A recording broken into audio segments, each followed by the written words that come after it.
ऐसे ही आप जब ने चंद्रदेव चंद्रदेव, सूर्यदेव सूर्यदेव, हाँ सूर्य को नित्य प्रणाम करना चाहिए, चंद्र को नित्य प्रणाम करना चाहिए, पर ध्यान और निरंतर जाप और स्मरण वो भगवान का होता है, वो देवों का नहीं होता है।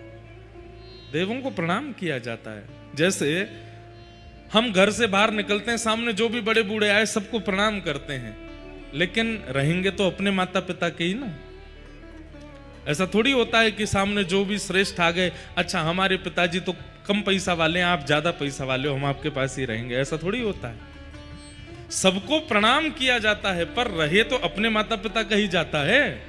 ऐसे ही हमारे माता पिता कौन है? साक्षात भगवान।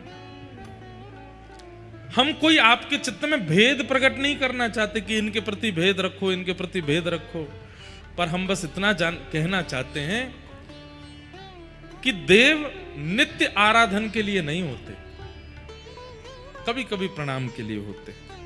नित्य आराधन, नित्य ध्यान, नित्य स्मरण वो तो भगवान का होता है। और भगवान कौन है? जो 6 भगों से युक्त हैं उन्हें भगवान कहते हैं। जैसे बल से युक्त बलवान, धन से युक्त धनवान, विद्या से युक्त विद्वान, ऐसे जिसके पास 6 भग हैं उन्हें भगवान कहते हैं। कौन कौन से 6 भग? सबसे पहला उत्पत्ति। इस पृथ्वी का प्रारंभ किस समय हुआ ये जिसको पता है। सब लोग आंकड़े लगाते हैं लेकिन कोई नहीं जानता कि पृथ्वी कब प्रकट हुई है। सब लोग उस समय का वातावरण बता देते हैं कि तब ऐसा था, ऐसा था, ऐसा था, लेकिन स्पष्ट डेट टाइम कोई नहीं जानता है। ये जिसको पता है वो परमात्मा। पहली बात। प्रलयम चैव, इस पृथ्वी का और तीनों लोगों का संहार कब होगा, प्रलय कब होगा, ये जिसको पता है। अभी कुछ दिन पहले जब भारत पाकिस्तान के भी युद्ध हो रहे थे और भी बहुत कुछ हो रहा था, तो लोग बाग बोल रहे थे मई में, अब जुलाई में दुनिया खत्म हो जाएगी, आधी से ज्यादा दुनिया का ये हो जाएगा, ये हो जाएगा, ये हो जाएगा। लोग अपने आंकड़े लगा रहे हैं। अभी भी लगाया गया है कि भाई अभी चंद्र ग्रहण निकल के गया, कुछ दिन बाद सूर्य ग्रहण है, अभी है 21 तारीख को। भारत में नहीं है पर उसके आंशिक है और थोड़ी देर का पर है। और बहुत दिन बाद ऐसा हो रहा है, बहुत सालों बाद ऐसा हो रहा है कि बहुत जल्दी 15 दिन के अंदर ही सूर्य चंद्र ग्रहण हो रहे हैं। इसका भी आंकड़न लगाया जा रहा है कि इसका भी संकेत अच्छा तो नहीं है। बहुत सारे लोग अपनी अपनी भाव कहते आ रहे हैं और अपनी अपनी बातें कहते जा रहे हैं। वर्ष निकलता जा रहा है लेकिन प्रलय हो ही नहीं रहा है।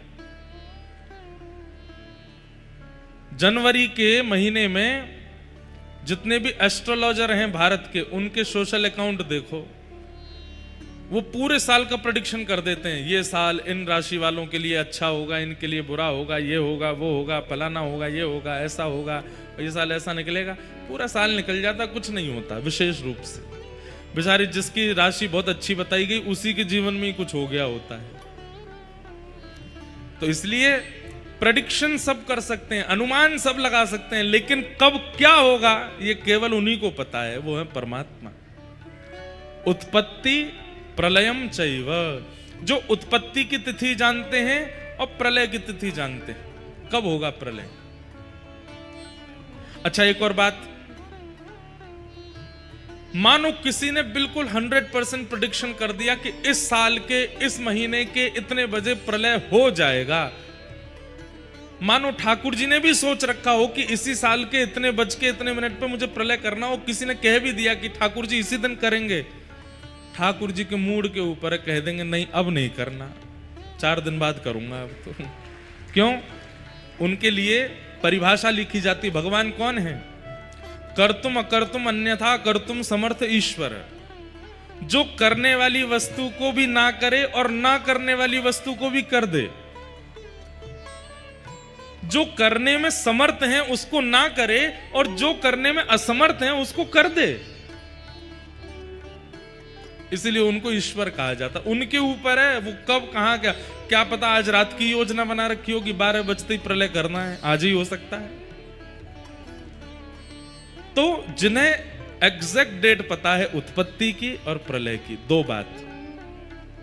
उत्पत्ति प्रलयम चैव भूतानाम अगति गति, हम सब मानवों की, हम सब जीवों की गति और अगति जिनको पता है।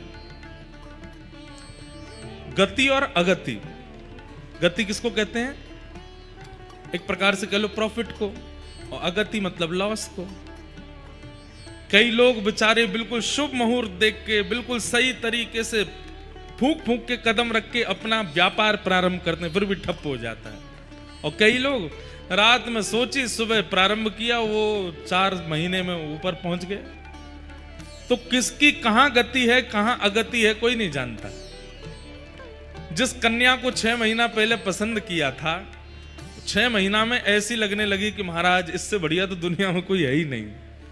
और ब्याह के 4 महीना बाद पता चला कि हो गया कल्याण। केवल कन्या नहीं, पुरुष भी ब्याह से पहले तो ऐसे लग रहे थे कि महाराज ये तो नहाते हैं, धोते हैं, बढ़िया इनमें से सुगंधी आती है। ब्याह के बाद पता चला 3 महीना हो गए, नहाया ही नहीं है, केवल तौलिया से पहुंच के आ जाता है बाहर।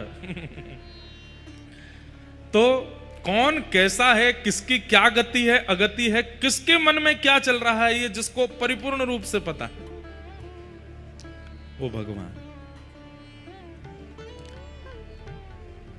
कान पकड़ के क्षमा प्रार्थी होते हुए हम एक बात कहते हैं, दुनिया में कितनी भी बड़ी ताकत आ जाए, लेकिन किसके मन में क्या चल रहा है ये कोई नहीं बता सकता। आप उसमें भी केवल अनुमान ही लगा सकते हो। पत्नी पूरा जीवन पति के साथ व्यतीत कर लेती है, कितने रहस्यों को छुपा करके। पति पूरा जीवन 50वीं एनिवर्सरी बना रहे हैं दोनों। 50वीं एनिवर्सरी पर, अब की बार किसी की 50वीं एनिवर्सरी हो तो मेरी कही एक काम करना, तो जो बच्चे हों घर के वो कहना चलो दादी दादा ही बनेंगे 50वीं एनिवर्सरी पे। तो बोले अब हम आपको एक टास्क दे रहे हैं। क्या? दादाजी ऐसी कोई बात दादी को बताओ जो आपने पूरे जीवन नहीं बताई, और फिर दादी भी बताओ। आप देखना एक नहीं 10-10 बातें होंगी जो दोनों ने बताई नहीं, और 50 एनिवर्सरी हो गई। 50वीं एनिवर्सरी में इसलिए कर लेना इस काम को क्योंकि फिर तलाक तो कोई मतलब नहीं ना उसका। वो 10 बातें बता भी देंगे तो फिर अब कहां जाएंगी बेचारी। तो 10-10 बातें दोनों, 10-10 भी कम बता रहे हैं, 100 बातें भी निकल सकती हैं जो बताई ही नहीं है आज तक। इतने रहस्यमय हैं हम लोग, हमसे ज्यादा रहस्यमय दुनिया में कोई नहीं है। हमसे बड़ा रहस्य, हमसे बड़ा वंडर इस दुनिया में कोई नहीं है। इस दुनिया के वो क्या बोलते हैं 8 अजूबे हैं, 9वें अजूबे हम हैं। हम सब के पास ऐसे ऐसे रहस्य हैं कि जो कोई नहीं जानता उसको, लेकिन ठाकुर जी सब जानते हैं, सब पता उनको, A to Z एवरीथिंग। तो भूतानाम अगति गति और वेत्ति विद्याम अविद्याम च,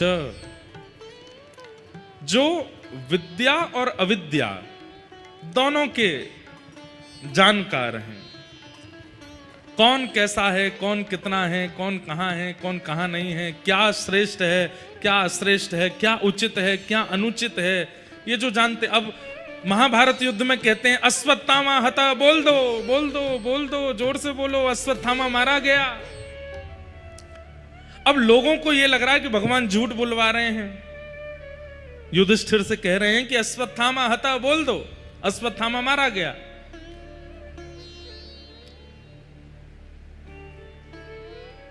उस समय युधिष्ठिर सोच रहा है कि मैं झूठ नहीं बोलूंगा, तो जोर से बोलने लगा अश्वत्थामा मारा गया, लेकिन नर नहीं, हाथी मारा गया है।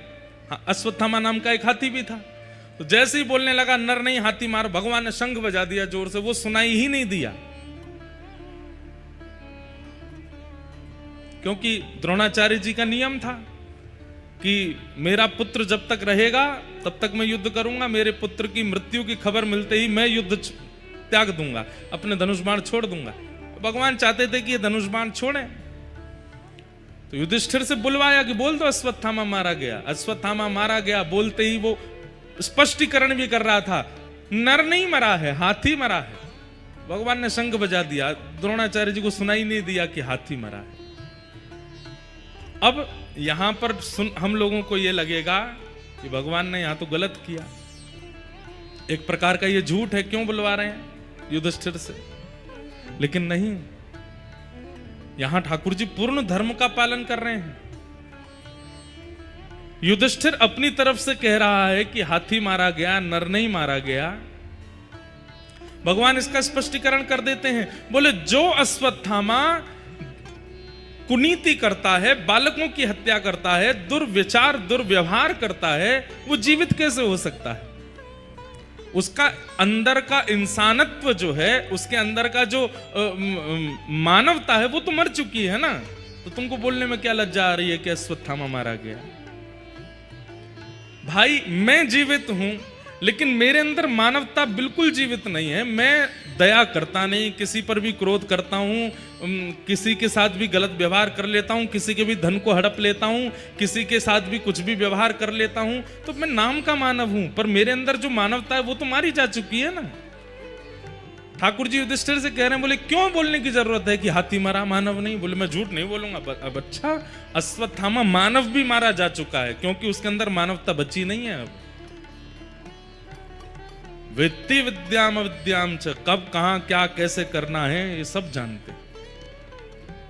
सवाच्यो भगवान इति, वो भगवान है। और ये 6 के 6 लक्षण आपको किसमें दिखेंगे? श्री कृष्ण में दिखेंगे। ये 6 के 6 लक्षण पर ब्रह्म नारायण में हैं, और वही नारायण श्री कृष्ण रूप में प्रकट हुए हैं, वही नारायण राम रूप में प्रकट हुए हैं, वही नारायण नृसिंह रूप में प्रकट हुए हैं, वही नारायण वराह रूप में प्रकट हुए हैं।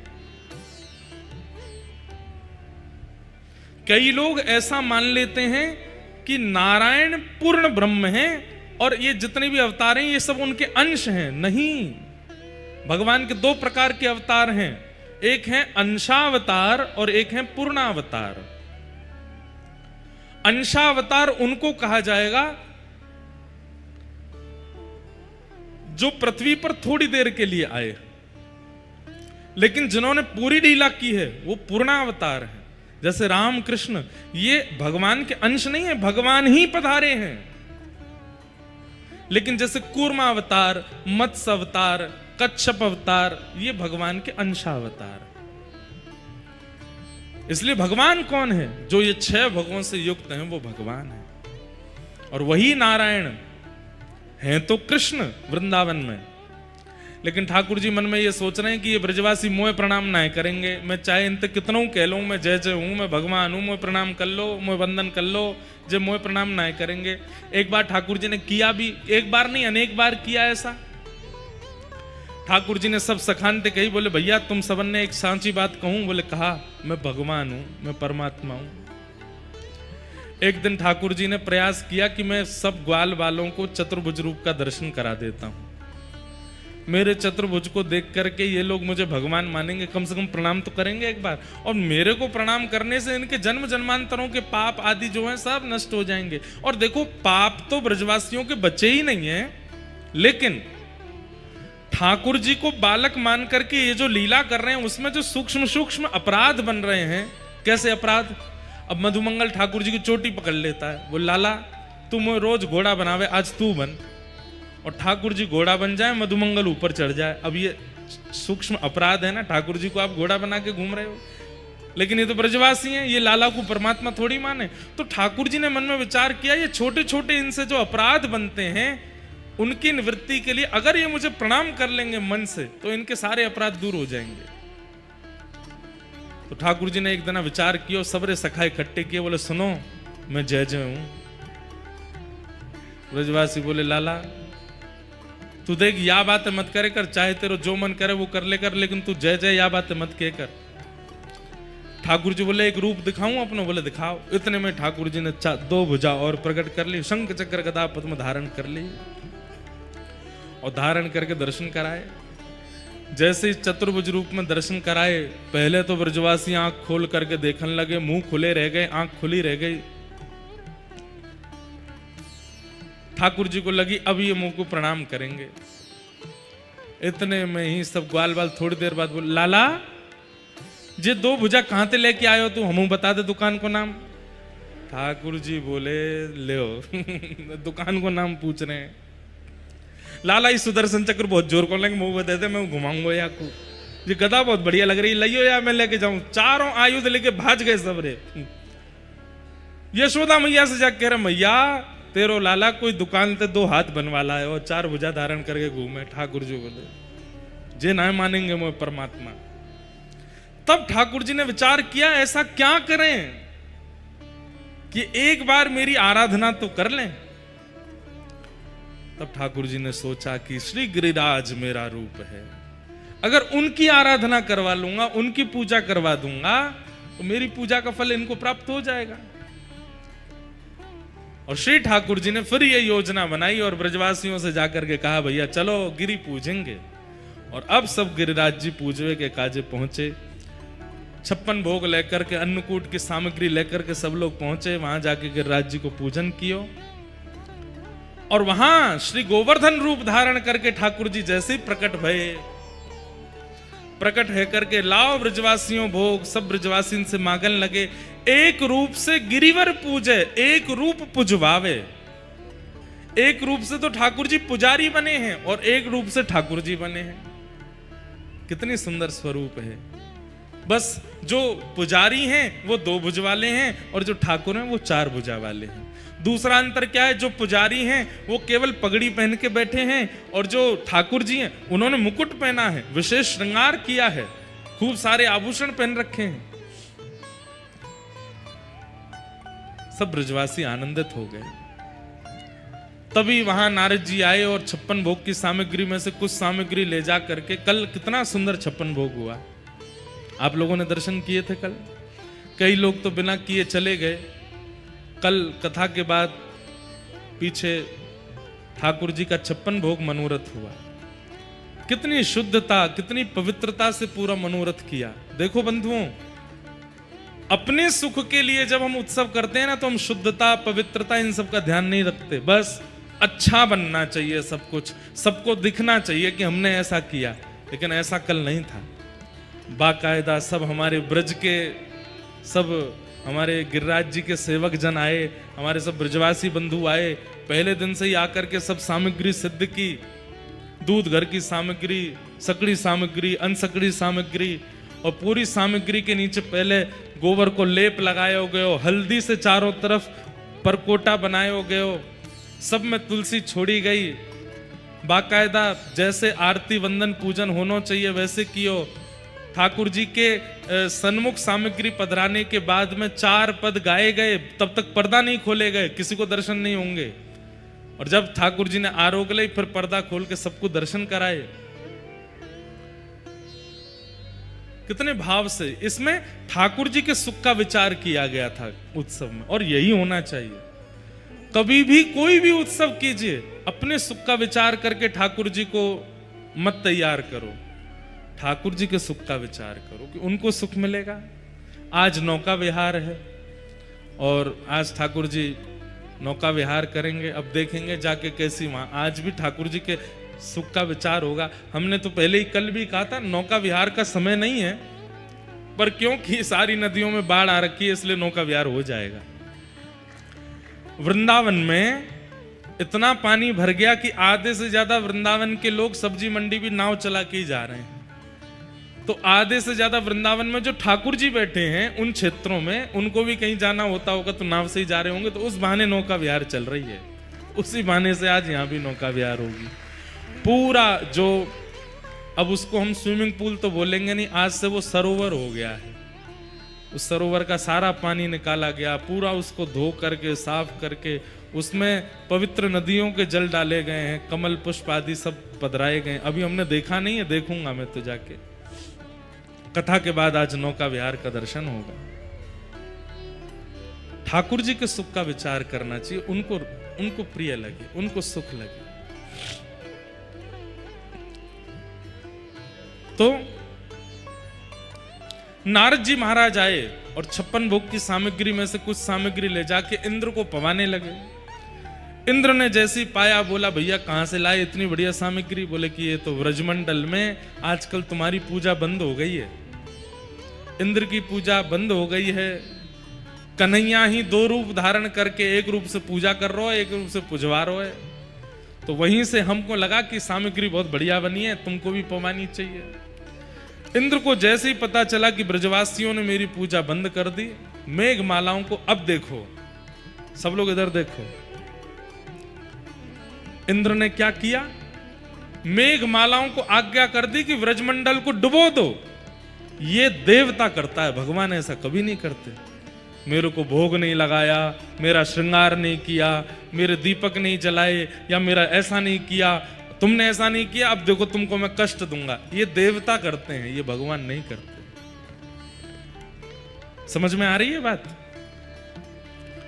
कई बार हम लोग ऐसा सोचने लगते हैं, और कई बार हमें कई बड़े बड़े महापुरुष लोग बता भी देते हैं, तुम्हारे वो वाले देवता नाराज हो गए हैं, तुम्हारे ये वाले देवता नाराज हो गए हैं, तुम्हारी देवी नाराज हो गई हैं, तुमने ये नहीं किया, तुमने वो नहीं किया।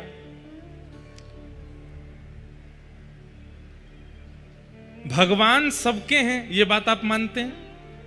आपके हैं, तोता के हैं, कबूतर के हैं, मोर के हैं, गैया के हैं, मछली के हैं, हाथी के हैं, घोड़ा के हैं, सबके हैं ना ठाकुर जी? गधा के भी हैं, सबके ठाकुर जी हैं।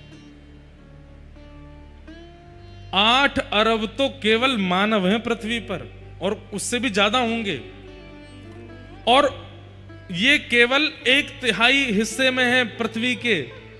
आधी से ज्यादा पृथ्वी तो पानी से ढकी है, उसमें जितनी मछलियां हैं उनके भी ठाकुर जी हैं। आकाश में उड़ने वाले पशु पक्षियों के भी ठाकुर जी हैं, जंगल में रहने वाले हिंसक जीवों के भी ठाकुर जी हैं। और इतने बड़े पृथ्वी के हिस्से को ठाकुर जी पता क्या कहते हैं? मेरे शरीर में जितने रोए हैं, प्रत्येक रोए में करोड़ ब्रह्मांड हैं, एक ब्रह्मांड में एक पृथ्वी होती है। ध्यान से सुनिएगा, पूरे ब्रह्मांड, ब्रह्मांड यानी कि यूनिवर्स, यूनिवर्स में एक पृथ्वी है।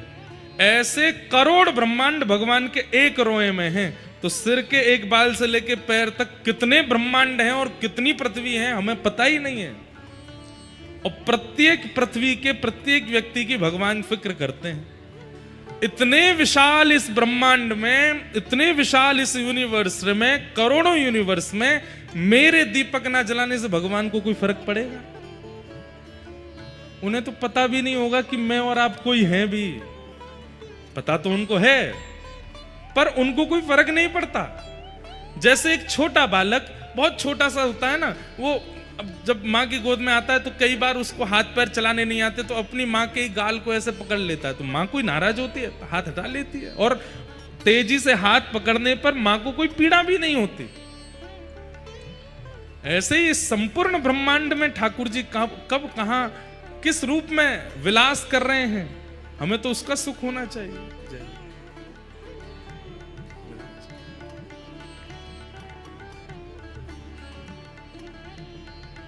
संपूर्ण ब्रह्मांड एक नहीं अनेक हैं। एक बार की बात है, वृंदावन में निकुंज में ठाकुर जी विराजे थे, और तभी ब्रह्मा जी आए। ब्रह्मा जी जैसे निकुंज में प्रवेश करने लगे तो ललिता विशाखा सखियों ने मार्ग रोक दिया, आप भीतर नहीं जा सकते।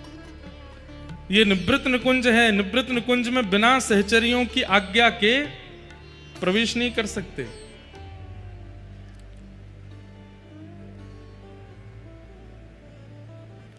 हमारे श्री हरिदासी परंपरा में एक भाव गाते हैं, कुंजी नित्य विहार की श्री हरिदासी पास।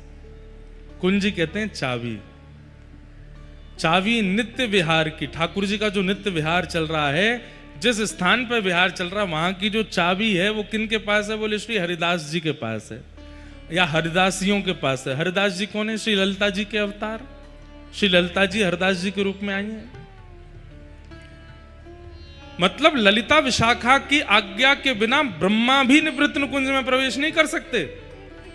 तो ब्रह्मा जी आए और आकर के जैसे निवृत्त निकुंज में प्रवेश करने लगे, वृंदावन में प्रवेश करने लगे, तो ललिता विशाखा जी ने द्वार रोक दिया, आप भीतर नहीं जा सकते, अभी ठाकुर जी का नित्य विहार चल रहा है। तो ब्रह्मा जी व्यंग में हंस करके बोले आपको भी पता नहीं है मैं कौन हूं। ललिता जी बोली कौन हो आप? बोले मैं ब्रह्मा हूं। बोले अच्छा ब्रह्मा हो? कौन को रो रहो भैया? अरे मैया तेने का ठानी मन में, छोरा छोड़ दियो वन में। ऐसी जोर तो रो रहा है। हम क्या बता रहे थे वो सुनो, बड़ी अच्छी बात है। तो ललिता जी बोली आप कौन हो? तो ब्रह्मा जी हंस करके बोले आप अभी हमें जानती नहीं हो, हम ब्रह्मा हैं। अच्छा क्या काम है आपका? बोले दुनिया बनाते हैं हम, सृष्टि पूरी हमने बनाई, और ये जिस निवृत्त निकुंज में हमको घुसने से मना कर रही हो ये भी हमने ही बनाया है, तुमको भी हमने ही बनाया, ये विशाखा भी हमने बनाई, सब हमने बनाए हैं, सब हमारी कृति है। अच्छा आप तो हमें रोक रही हो, लेकिन ठाकुर जी को अगर पता चल गया ना कि द्वार पर ब्रह्मा आया है, खुद दौड़ करके बाहर आएंगे मुझसे मिलने के लिए। ललिता जी बोले अच्छा आप इतने बड़े हो? बोले हाँ रुक जाओ मैं भी पूछ के आती हूं ठाकुर जी से। भीतर गई ललिता जी, चरणों में जाके प्रणाम किया। हे श्याम सुंदर मुझको क्षमा करियो, आपके नित्य विहार में मैं विघ्न डाल रही हूं। हे किशोरी जी मुझको क्षमा करियो, द्वार पे एक कोई ब्रह्मा आयो है और वो बड़ो हट कर रहा है भीतर आवे के काजे, और वो तो यूं तक कह रहा है कि आपको अगर पता चल गई कि वो द्वार पे खड़ो तो आप दौड़ के जाओगे वाकू लेवे। ठाकुर जी नित्य विहार से थोड़े देख के बोले कौन आए हैं द्वार पे? बोले ब्रह्मा आयो है। कौन सा ब्रह्मा? ललिता जी बोली वो तो यो कह रहा कि भाई ने मैं बनाई हूं, भाई ने विशाखा बनाई, भाई ने सबरो ये बनायो है। ठाकुर जी बोले वाह ब्रह्मा ते जाके यो कहियो मेरे एक रोए में करोड़ों ब्रह्मांड हैं, एक ब्रह्मांड का अधिपति एक ब्रह्मा होता है, मेरे एक रोंकूप में 1 करोड़ ब्रह्मांड हैं, तो 1 करोड़ ब्रह्मा तो एक रोए कूप में है। अब सिर से लेके नीचे तक जितने रोए हैं गिन लो, एक रोए में 1 करोड़ ब्रह्मा है। इतने करोड़ ब्रह्मा तो मेरे अंग में, ये कौन से ब्रह्मांड को ब्रह्मा ये पूछ के आओ। मेरे आगे वाले रोए को ब्रह्मा है, ब्रह्मांड को ब्रह्मा है कि पीछे वाले को है कि सिर वाले को है कि पैर वाले को, ने पूछ के आओ। ललिता जी बोली अभी जाऊं। ब्रह्मा जी बाहर खड़े हैं, ललिता जी आई तो ब्रह्मा जी आपने मेरा परिचय दिया? बोले हाँ परिचय तो दिया, उन्होंने कुछ पूछा है वो बताओ। बोले क्या पूछा है? बोले ठाकुर जी के सिर से लेकर नीचे तक कितने रोए हैं आपको पता है? ब्रह्मा जी बोले ये किसको पता होता है? बोले नहीं आपने पूरी दुनिया बनाई, आपको पता तो होगी कितने रोए होते हैं। बोले लगभग 3-3.25 करोड़ के आसपास रोए होते हैं एक व्यक्ति के शरीर में। बोले अच्छा, तो ठाकुर जी कह रहे हैं मेरे एक रोए में 1 करोड़ ब्रह्मांड हैं, एक ब्रह्मांड का अधिपति एक ब्रह्मा होता है, आप कौन से वाले रोए में कौन से ब्रह्मांड के ब्रह्मा हो? वो ठाकुर जी पूछ रहे हैं। सुनते ही ब्रह्मा जी मूर्छित होकर गिर पड़े वहीं पर, और जब होश में आए तो बोले मेरे अलावा भी ब्रह्मा हैं। बोले तुम्हारे अलावा कम से कम 3000 करोड़ ब्रह्मा हैं, तुम कौन से हो? बोले सुनिए आप मना कर दीजिएगा, मैं भूल गया, मेरे को पता ही नहीं कि मैं ब्रह्मा हूं। आज के बाद कभी नहीं आऊंगा निकुंज निवृत्त निकुंज, जब तक ठाकुर जी आज्ञा नहीं करेंगे। लौट गए वहां से।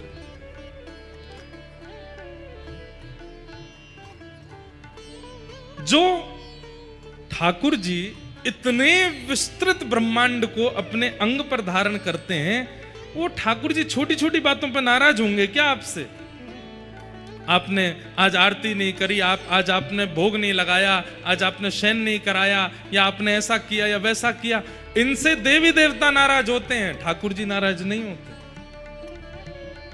एक बात बोलें आपको, बहुत पते की बात, कितने भी बड़े संत को बुलाइए, कितने भी बड़े महापुरुष को बुलाइए, कितने भी श्रेष्ठ व्यक्ति को बुलाइए, कितने भी बड़े राजनेता को बुलाइए, आप व्यवस्था में कोई कमी मत छोड़िएगा।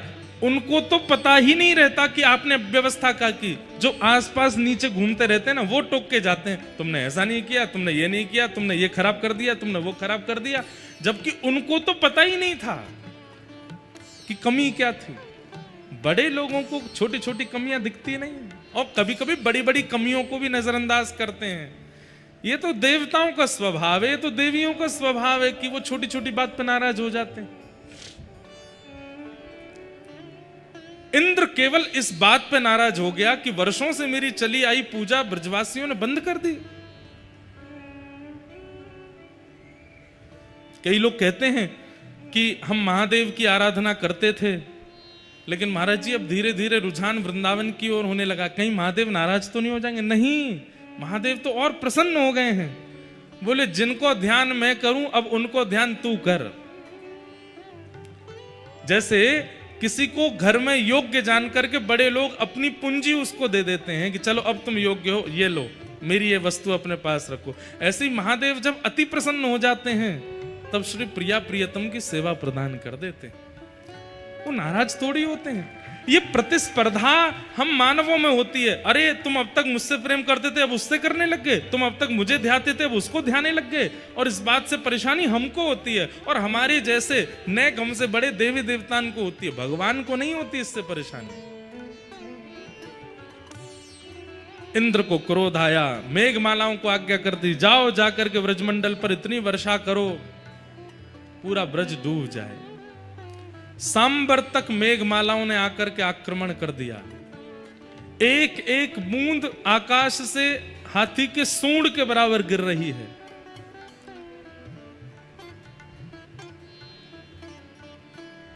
एक एक बूंद हाथी के सूंड के बराबर, मतलब कि चंद सेकंडों में तो कमर कमर तक पानी भर गया।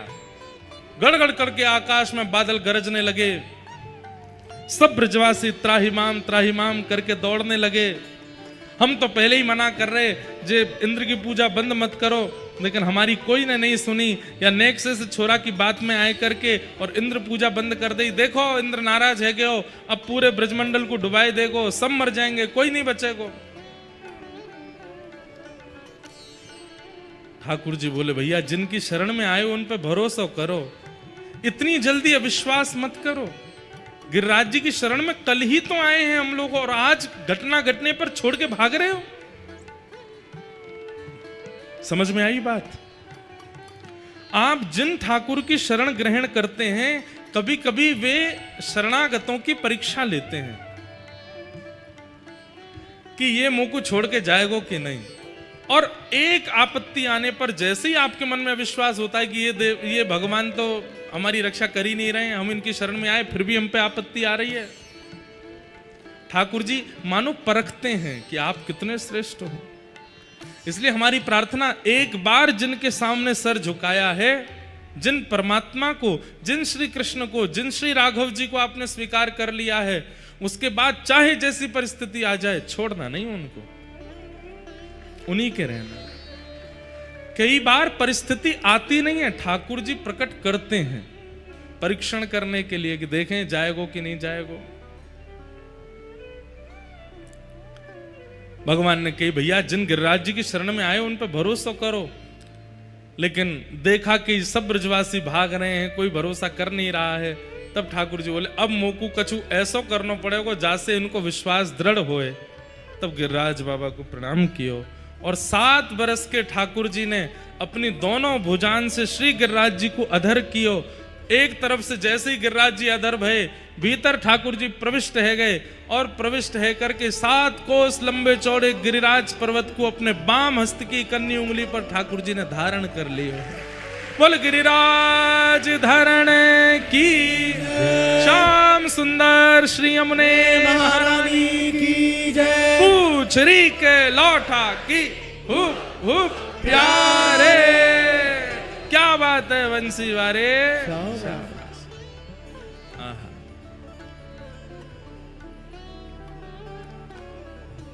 जैसे ठाकुर जी ने गिरिराज जी धारण किए, सब ब्रजवासी कहने लगे अरे देखो देखो देखो नंद जी के लाला ने गिरिराज उठा लियो, पहाड़ उठा लियो, पर्वत उठा लियो।